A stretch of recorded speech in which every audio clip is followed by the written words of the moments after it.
The fastest way to lose power is not by being weak. It is by giving the wrong people a complete map of you. Your fears, your plans, your wounds, your money, your regrets, your next move. The private rooms inside you that should have stayed locked until someone proved they could enter without destroying what they found. Most people do not get controlled because someone overpowers them. They get controlled because someone studies them. Someone listens when they talk too much. Someone remembers what makes them angry. Someone remembers what makes them ashamed. Someone remembers the dream they announced before it was strong enough to survive doubt. And once they know where the gates are weak, they do not need to break the castle. They only need access. This is why Machiavelli's rule of power begins with a hard sentence. Never tell them everything. Not because you should lie. Not because every friend is secretly an enemy. Not because love is fake or trust is impossible. That is a childish understanding of power. The deeper truth is more dangerous. Power is the discipline to decide who gets access to what part of you. Some people should know your manners. Some should know your humor. Some may know your work. A few may earn your thoughts. Very few should know your wounds. Almost no one should know the full map of your fears, your ambition, your family pain, your income, your emotional dependencies, and the exact direction of your next move. Because information is never just information. Information becomes leverage when it reveals what can move you. If they know what you want, they can tempt you. If they know what you fear, they can pressure you. If they know what hurts, they can strike there. If they know what you are building, they can question it before it grows. If they know what you regret, they can drag you back into the version of yourself you are trying to outgrow. That is why silence is not emptiness. Silence is controlled power. The modern world teaches the opposite. It tells you to share your journey, explain your feelings, announce your goals, post your pain, open your heart, and prove that you are authentic by making your private life available to everyone watching. But the world does not always honor what you reveal. Often, it consumes it. People listen, but not always to understand. Some listen to compare, some listen to judge, some listen to collect. Some listen because your confession gives them a position above you. You think you are being real. They think they have found a handle. This is where many people lose control of the story. They speak in a moment of pressure, and later that sentence becomes a label.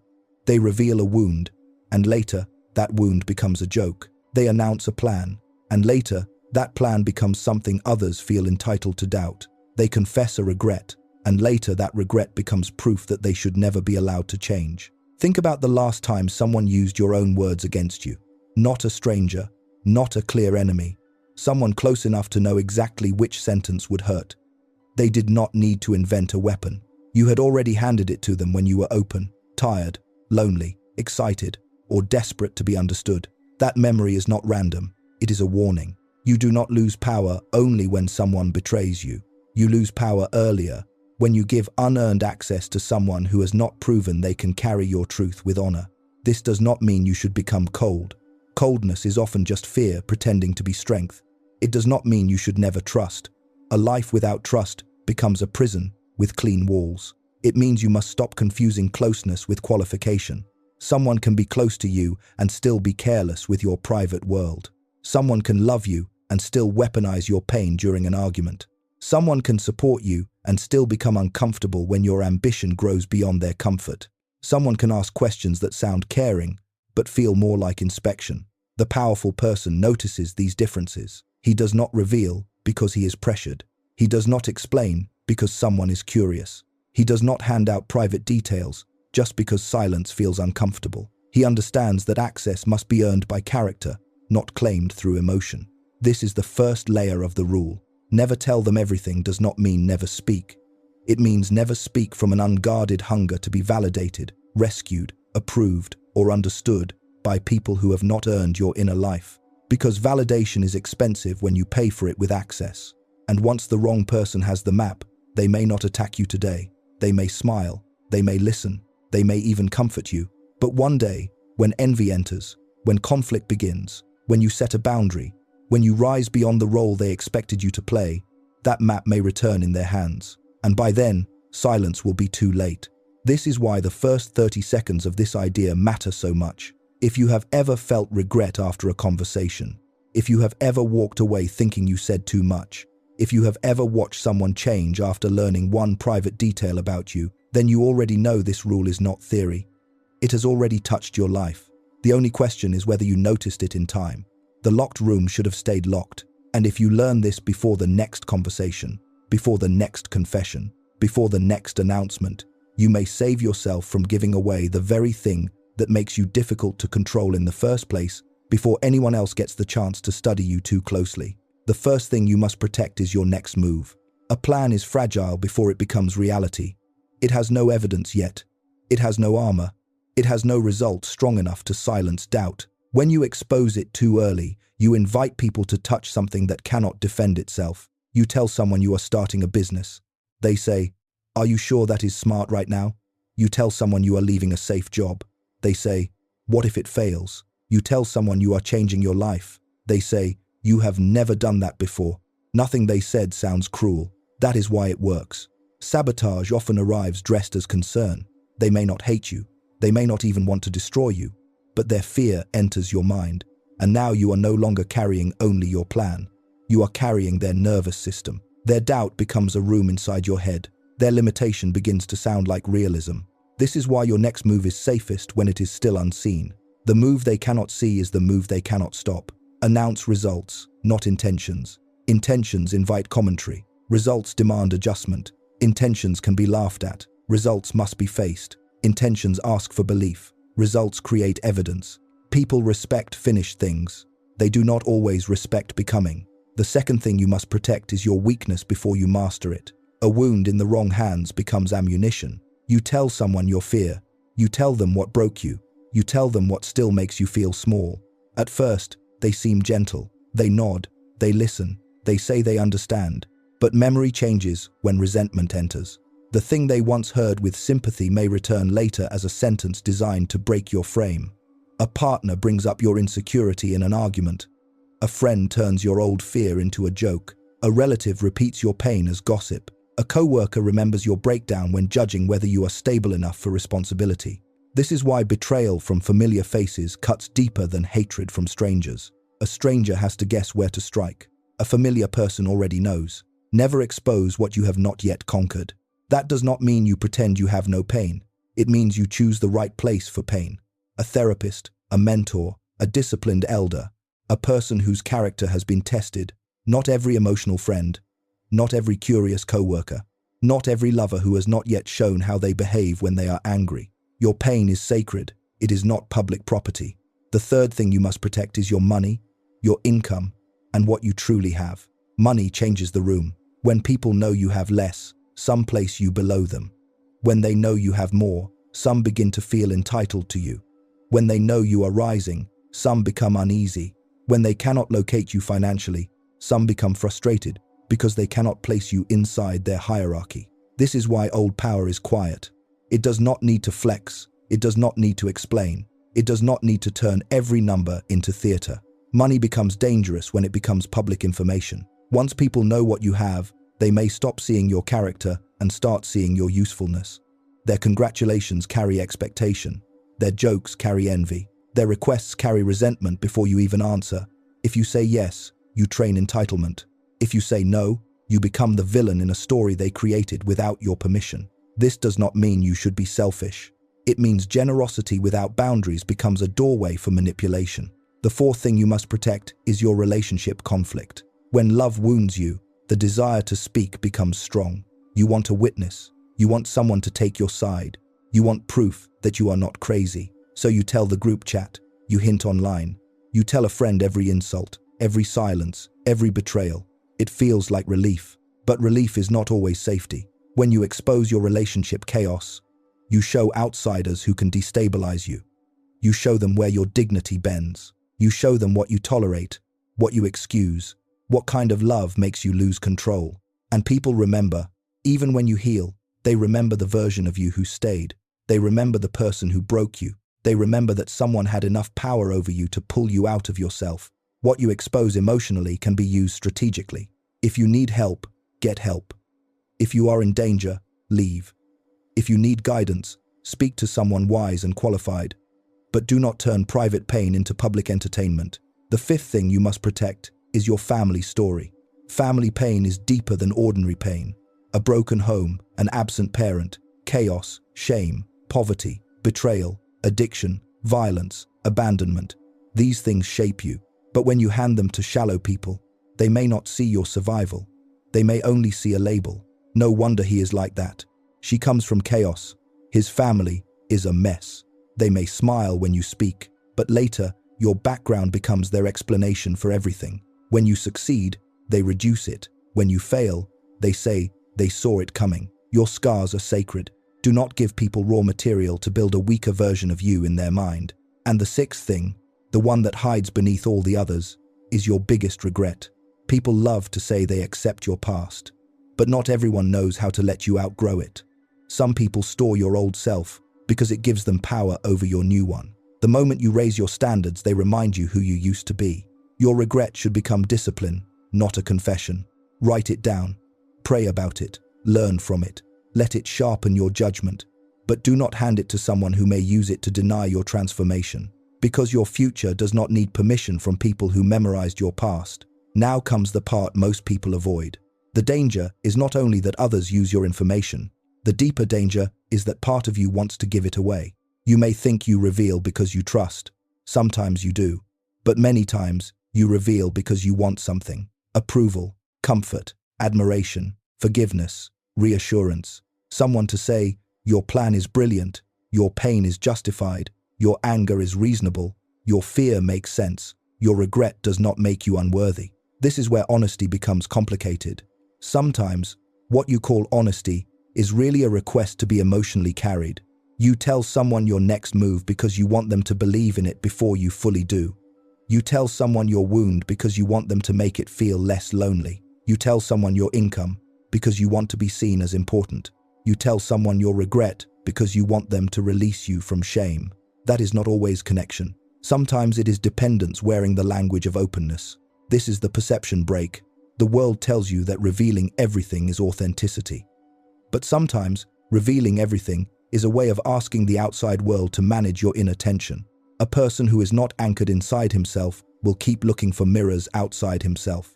If they admire his ambition, he feels chosen.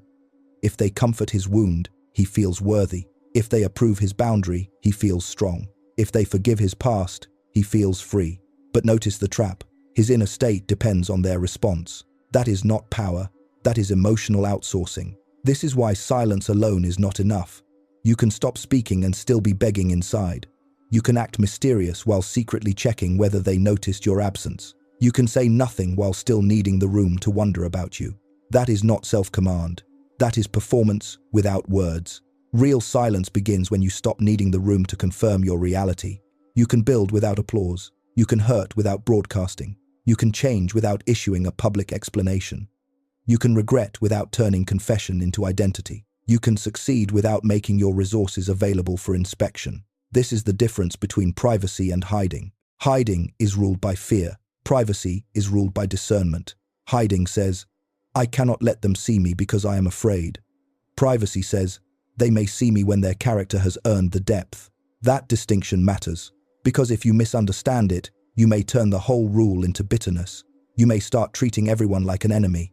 You may confuse emotional numbness with strength. You may think being unreadable means being mature, when really you are just terrified of being touched. That is not the power Machiavelli would respect. Power is not panic with a cold face. Power is command. Command over what you say. Command over what you withhold. Command over the part of you that wants instant relief.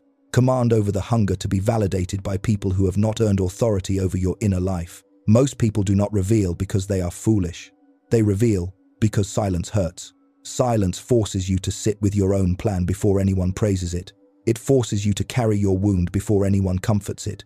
It forces you to face your regret before anyone forgives it. It forces you to build without being seen as someone who is building. That is why oversharing feels so tempting. It gives quick relief. But quick relief can become long-term exposure. You feel lighter for one night. Then months later, someone repeats your words with a different tone. You felt understood for one moment. Then later, they use that moment to define you. You received applause for your dream. Then your mind treated applause like progress, even though nothing was built. The brain loves premature reward. You say you will change, and people admire the idea. You announce your goal, and people call you ambitious. You describe your future, and for a moment, you feel close to it. But talking about transformation can become a substitute for transforming. A dream exposed too early can die from borrowed doubt, but it can also die from borrowed applause. Both are dangerous. Doubt weakens your belief. Applause weakens your hunger. This is why the highest vision must remain protected until the result can protect itself. Not because your dream is shameful, but because it is vulnerable. It is still forming. It does not need spectators. It needs discipline. Here is the uncomfortable human truth. Many people do not want to destroy you. They only want to keep you emotionally available. Available to explain. Available to apologize. Available to share. Available to prove. Available to open every private room so they can feel close to your center. And when you stop doing that, they may call you secretive. But many people only call you secretive when they can no longer monitor your weakness. That sentence will bother some people because it exposes a hidden motive. Not everyone who asks you to open up wants intimacy. Some want inventory. They want to know if guilt still reaches you, if praise still moves you, if silence still scares you, if old wounds still control you, if the past can still be used to make you small. When you stop giving that inventory, the relationship changes. Some people respect you more. Some become uncomfortable. Both reactions are useful. One reveals maturity. The other reveals dependency. So the question is not whether you should become silent forever. The question is whether your words are coming from self-command or from hunger. A man can speak with power when his silence is also strong. But if he speaks because he cannot bear the weight of being unseen, then even his truth becomes a confession of need. That is the difference now, clearly. At the center of this rule is a hard view of human nature. People are not only loving, they are also comparing. They are not only supportive, they are also self-protective. They are not only curious because they care. Sometimes they are curious because knowledge gives them position. That does not make humanity evil. It makes humanity unstable. A person can sincerely wish you well until your rise makes them feel behind. A person can comfort your pain until your healing threatens the role they played in your weakness. A person can admire your ambition until it becomes a mirror for their own surrender. This is what power requires a clear eye. Naive people build their lives around the best version of others. Bitter people build their lives around the worst version of others. The powerful person does neither. He respects the possibility of love, but prepares for the reality of hidden motives. He does not assume everyone will betray him. He simply understands that people change when envy, rejection, status, fear, desire, or insecurity enters the room. That is the mature version of Machiavelli's rule. Never tell them everything does not mean everyone is an enemy. It means every person is human. And humans do not always handle access with purity. Access changes relationships. When someone knows too little, they may misunderstand you. But when someone knows too much, they may feel entitled to define you. They remember what you said when you were weak, then act confused when you become strong.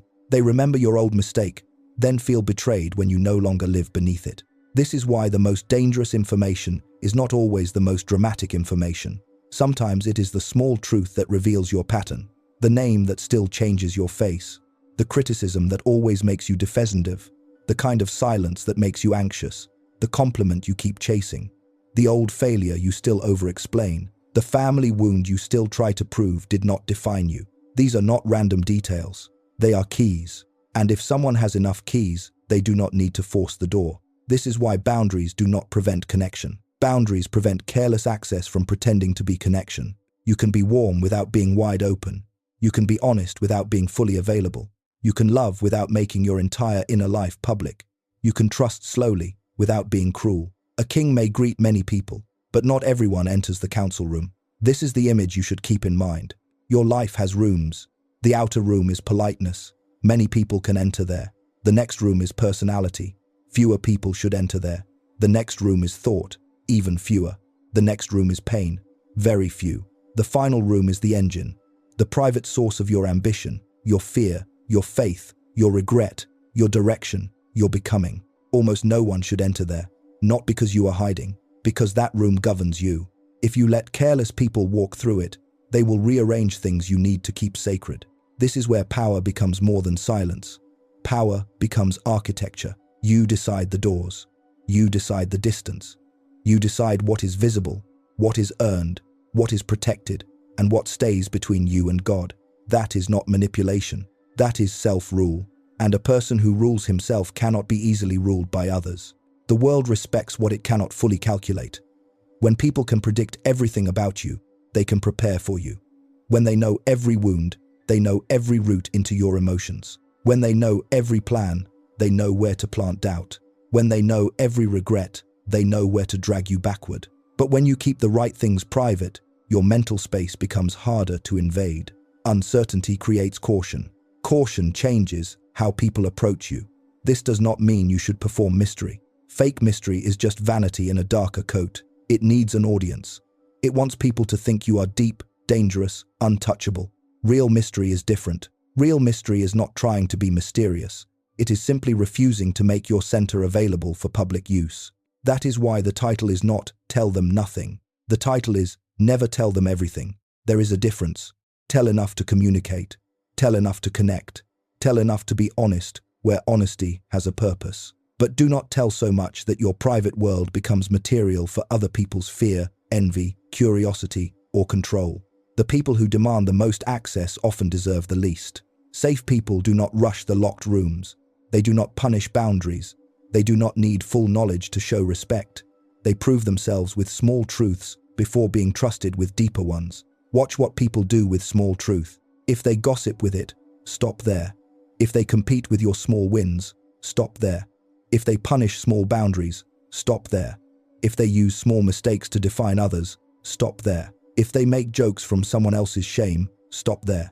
Character reveals itself before crisis. Most people ignore the evidence because they want closeness to mean safety. But closeness only means proximity. Character decides safety. And when you understand that, you stop explaining why some doors are closed. They are closed because order protects power. This is the part many people misunderstand. They think a closed door means rejection, but in a strong life, a closed door can also mean protection. It means the room behind it has value. It means the person outside has not yet proven what they would do inside. It means you no longer confuse emotional pressure with entitlement, and the more you respect your own doors, the less desperate you become for others to respect you. By now, the rule should feel different than it did at the beginning. Never tell them everything is not advice to become dishonest. It is not a command to fear everyone. It is not a costume of mystery. It is not a performance of being cold, distant, or untouchable. It is a rule of ownership. Ownership of your plans, ownership of your wounds, ownership of your money, ownership of your relationships, ownership of your family story, ownership of your regret, ownership of the person you are becoming before the world has permission to judge him. If every private thing must be shared before it feels real, you do not own your life yet. The room does. If every decision must be explained before you can stand by it, you do not own your direction yet. Their approval does. If every wound must be witnessed before it can heal, you do not own your pain yet. Their response does. This is why the ending cannot be soft. The world does not need full access to you, and the people who demand it too quickly are often the ones who should receive it most slowly. A person who respects you will not punish your boundaries. A person who is safe will not need to know everything at once. A person who belongs in your life will understand that access is earned through character, not claimed through closeness, time, attraction, blood, or shared history. Closeness is not access. History is not access. Love is not access. Access is earned by what a person does with the truth they already have. If they protect small truths, they may earn more. If they celebrate without competing, they may earn more. If they can hear no without punishment, they may earn more. If they do not turn pain into gossip, they may earn more. If they do not need full access to feel close, they may earn more. Everyone else gets less. That is not cruelty. That is order. And order is what separates privacy from fear. Fear hides because it expects harm everywhere. Order protects because it understands value. Fear says, no one can know me. Order says, the right person may know the right part at the right time.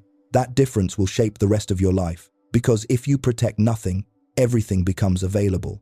Your emotions become available. Your attention becomes available. Your plans become available. Your shame becomes available. Your future becomes available. And when everything is available, people stop treating it as valuable. Scarcity creates weight. This is why the things that matter most should never be thrown into casual conversation. A sacred thing becomes smaller when it is handed to people who only know how to consume it. So keep some rooms untouched. Keep some plans unannounced. Keep some pain unperformed. Keep some victories quiet until they are strong enough to stand without explanation. Let your life have depth that does not exist for display. This is where the new version of you begins. Not in a speech, not in a dramatic declaration, not in telling everyone, you are different. It begins in the first moment. You feel the urge to reveal, and you choose to remain whole instead. The part of you that wants everyone to understand this will still feel tempted to explain. You will want to tell them why you changed, why you speak less, why you no longer announce your plans, why you stopped sharing your pain with people who never knew how to hold it, why you no longer let old relationships walk into new rooms. But some explanations are just old access, trying to reopen the door. Let them wonder. Let them misunderstand the surface if understanding the depth would cost too much. Let them call you distant if distance is the price of self-respect. Let them call you secretive if what they really miss is monitoring your uncertainty. You do not need to be fully known to be real. You do not need to be fully explained to be valid. You do not need to be fully accessible to be honest. The most powerful version of you is not the one everyone can describe. It is the one they cannot completely reach. Because what they cannot reach, they cannot easily distort. What they cannot calculate, they cannot easily control. What they cannot predict, they cannot easily trap. What they cannot own, they cannot easily use. This is the final payoff of Machiavelli's rule. Power is not always found in what you reveal. Sometimes it is protected by what you refuse to give away. Your next move does not need witnesses. Your weakness does not need spectators. Your income does not need an audience. Your relationship does not need a crowd. Your family pain does not need interpreters. Your long-term vision does not need permission. Your regret does not need public ownership. Keep the sacred things sacred. Build in silence when the plan is fragile. Heal in silence when the wound is raw. Give in silence when money would turn into theater. Love with privacy when conflict would become spectacle. Rise beyond your past without giving everyone the records. Let results explain what words would have weakened. Let your absence from unnecessary conversations create psychological tension. Let uncertainty protect your mental space. Let your discipline become louder than your announcements. This is not hiding. Hiding is when fear controls the door. Self-rule is when wisdom controls the door. Hiding makes you smaller. Self-rule makes you harder to invade. Hiding avoids life. Self-rule chooses access with precision. This is ruling yourself, and the one who rules himself cannot be easily ruled by others. Speak when speech has purpose. Reveal when trust has evidence. Love when love has boundaries. Build before you announce. Heal before you expose. Change before you explain. Never tell them everything. The locked room is where power survives.